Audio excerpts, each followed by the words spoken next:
আজ দুপুরের মেনুতে ছিল পুঁটি মাছের ঝাল, সর্ষে দিয়ে আলু ঢেঁড়সের চচ্চড়ি, টক ডাল। ভাবলাম লাঞ্চটা সেরে একটু বুকে ঘুম পাড়াবো। ওমা, এদিকে ছেলের কাণ্ড দেখো। টুকু বেটা, কে এসছে বাবা?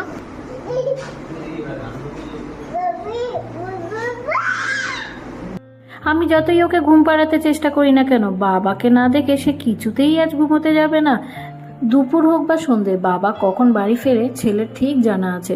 সন্ধেবেলা হলো বাবার জন্য অপেক্ষা করবে, আবার শনিবার হলে দুপুরবেলা। হাজব্যান্ডকে লাঞ্চ সার্ভ করে দিয়ে টুকুকে নিয়ে উপরে এসেছিলাম।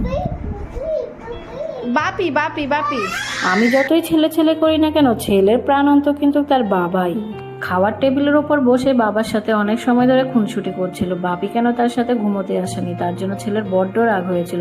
টুবুকে অনেক কষ্টে ঘুম পাড়িয়েছিলাম। দেন ঘুম থেকে ওঠার পর টুবুকে হাতে একটা বিস্কুট ধরিয়ে দিয়ে শাশুড়ি মা শ্বশুর বাবার কাছে রেখে আমি ওপরে সন্ধ্যেটা দিয়ে দিয়েছিলাম। দেন সন্ধ্যে সেরে টুবুকে সন্ধ্যের টিফিন খাইয়ে যেই আমরাও টিফিন করতে বসেছি, তাতেও তার